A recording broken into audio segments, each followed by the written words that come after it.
E abro com a notícia que está a marcar a atualidade a nível mundial, a desistência de Joe Biden de se recandidatar à Casa Branca como presidente nas eleições de 5 de novembro.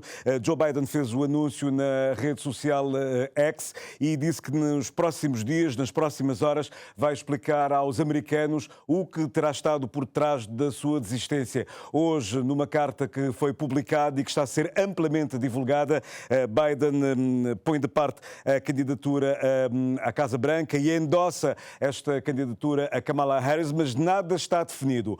Ontem à noite, a TCV, o Jornal do Domingo, conversou com dois cabo-verdianos para tentar perceber o que estaria em jogo nestas eleições norte-americanas, mas em menos de 24 horas tudo mudou.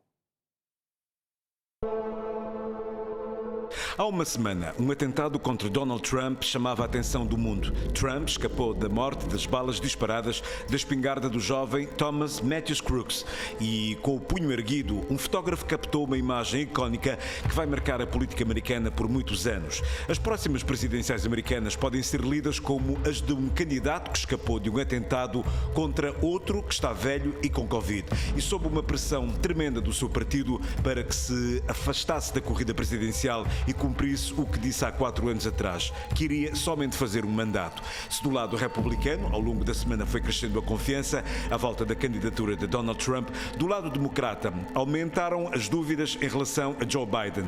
Na quinta-feira, a convenção republicana que aconteceu em Milwaukee escolheu Donald Trump para ser o candidato republicano. Em agosto, será a vez dos democratas confirmarem o seu candidato, que deveria ser Joe Biden. Mas com a desistência desta tarde, as coisas mudam de figura e aumentam as incógnitas para o lado dos democratas. Mas somente na convenção de agosto é que se vai saber se Kamala é ou não a preferida dos democratas, quando há 4 anos atrás não era a que reunia mais votos para ser vice-presidente. Nas últimas horas surgiu o nome do antigo presidente Barack Obama ou da sua mulher Michelle Obama.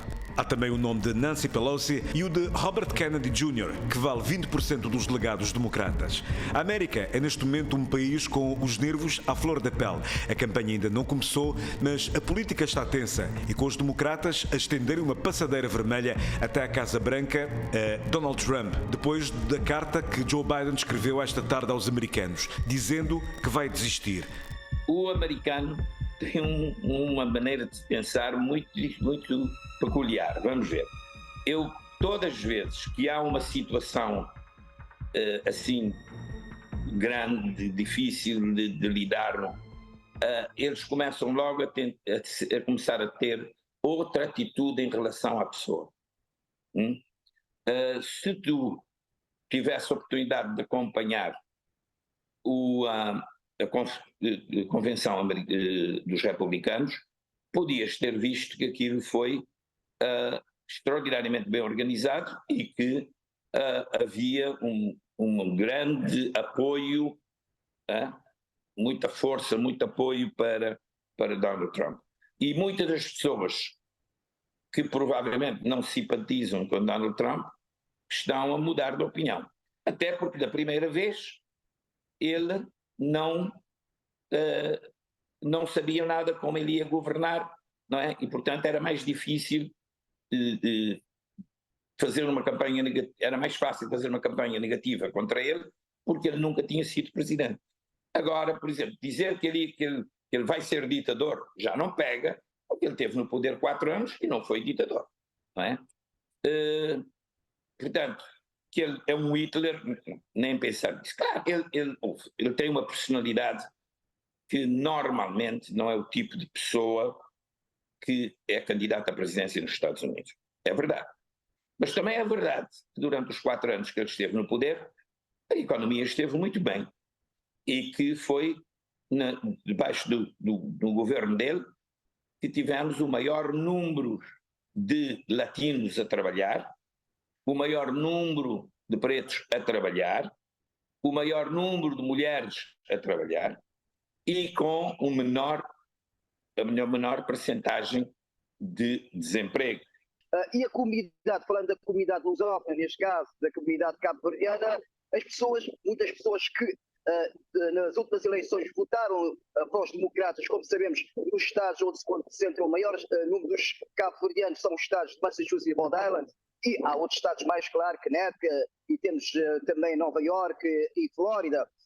Nesses estados onde estão mais concentrados os cabo-verdianos, muita gente nas anteriores eleições, muitos cabo-verdianos votaram para os democratas, nesse caso votaram para o Biden, mas neste momento têm dúvida, não revêem no Biden o candidato indicado para essas eleições. Portanto, está tudo em aberto.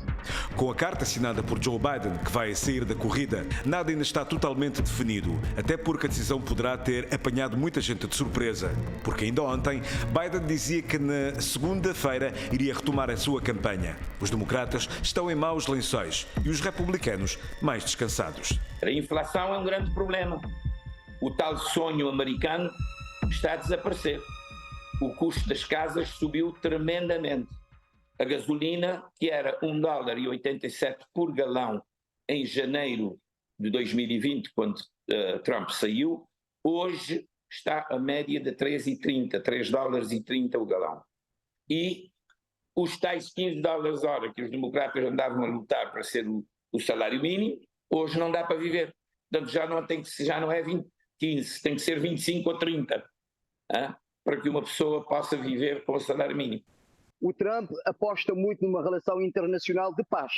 Ele deu exemplo quando esteve na sua administração à frente deste país, não aconteceram guerras entre a América e outros países, ao contrário da administração do Biden. Esse é um aspecto. O outro aspecto que pesa muito também é o aspecto económico, mas também é o aspecto da imigração. O Trump tem acusado o Biden, por exemplo, das entradas, sobretudo pessoas de forma ilegal nos Estados Unidos da América, através da fronteira do México. E, inclusivamente, foi na altura que ele foi atingido, portanto, naquele dia, foi exatamente, estava a falar da questão da imigração, a entrada ilegal aqui nos Estados Unidos a partir da fronteira entre Texas e México. Sem Joe Biden, não se sabe ao certo quem será o candidato democrata e será a grande incógnita dos próximos dias, e com Trump a reforçar a sua posição.